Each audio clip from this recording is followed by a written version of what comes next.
This is a video showing the process for pulling back the dash and replacing the recirc door for the heater treater recirc door replacement.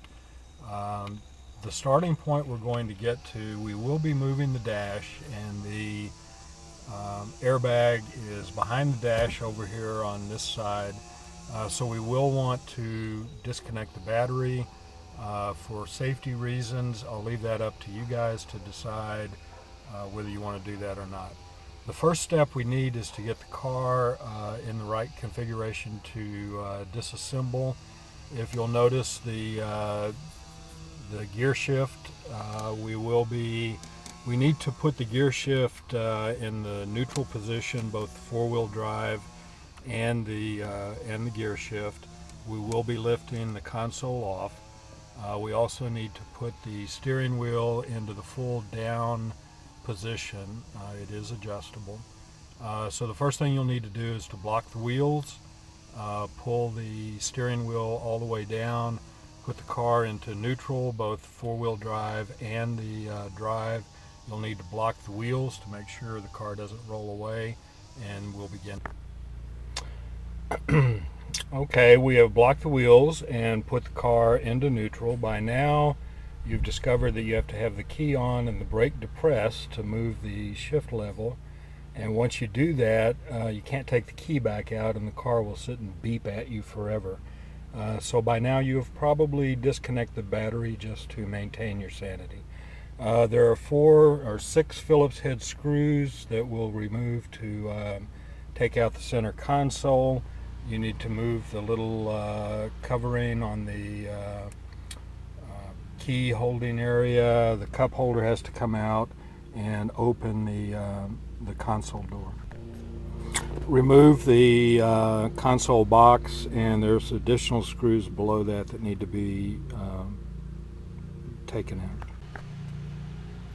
We now have the center console loose, 5 bolts inside the box and all of the screws that were visible. Now we need to remove the center panel area.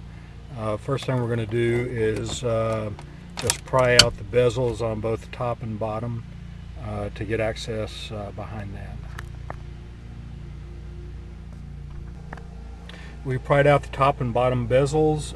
You can see the wires coming into the different connectors. We're going to disconnect those. We'll pull out the center HVAC control module, and we'll go ahead and pull out the radio and disconnect all the wires to those.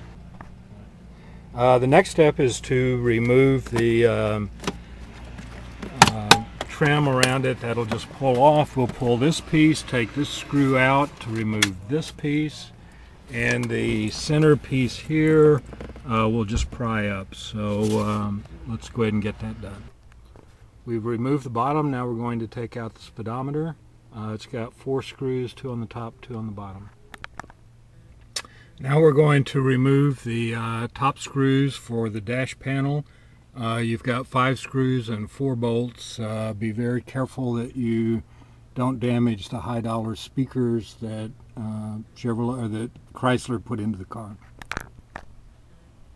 One of the screws we need to remove is kind of under the little light sensor thing here, so you'll need to loosen that to be able to get to the screw. Okay, we've got all of the screws out of the system. This is all loose. You'll note that it has a lot of catches kind of up on the top here where it all fits together. So the next step, we need to kind of wrangle this piece out, and it takes a little bit of work to kind of lift and pull at the same time. So let's try that.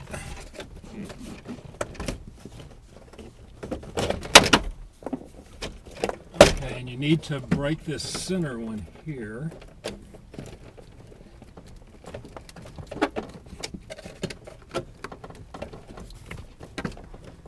Okay, we kind of got that pulled loose, and get it on both sides. You'll see we got a few wires, so we're going to disconnect those wires and we'll remove this panel out of the car.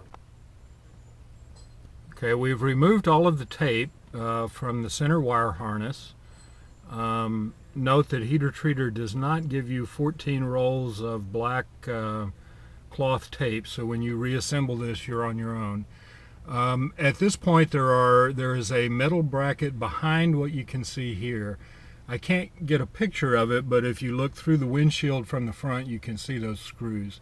Those need to be removed, and that wire harness completely free from the dash panel. We've pulled all the wire off and taken off the back piece. You can see this is loose, and you want this to be able to slide up and down with no resistance. Those back screws are hard to get to.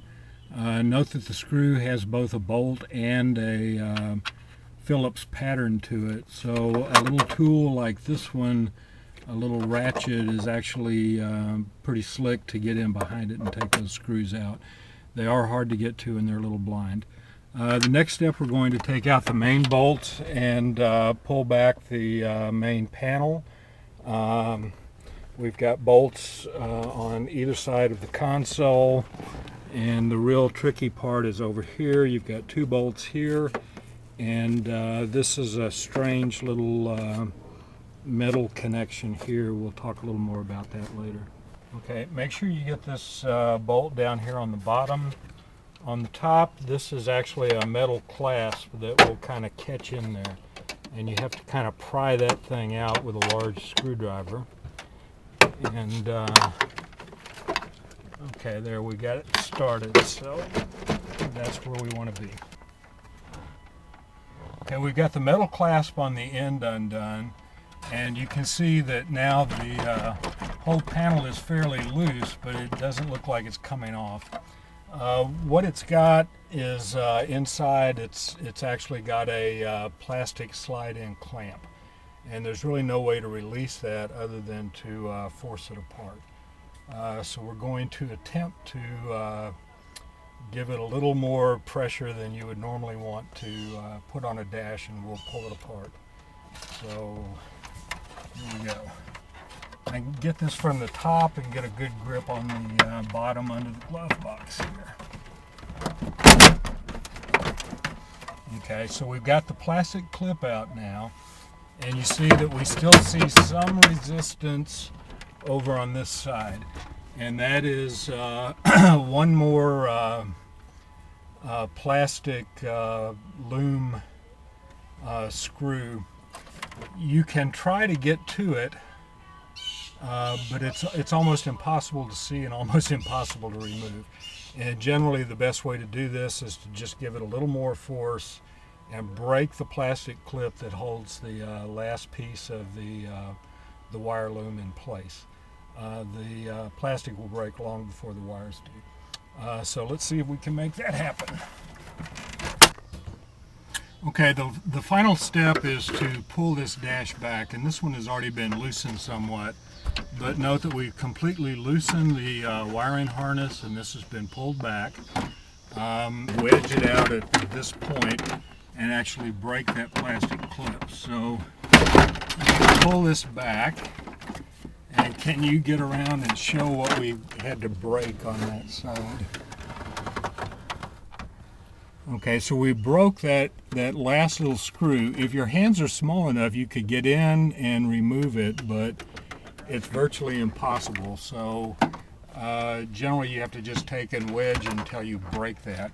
And now we've got the dash loose. We don't want to take it all the way out, but we want to be able to now access the Recirc box on the side there. So all of the work was to get to that point.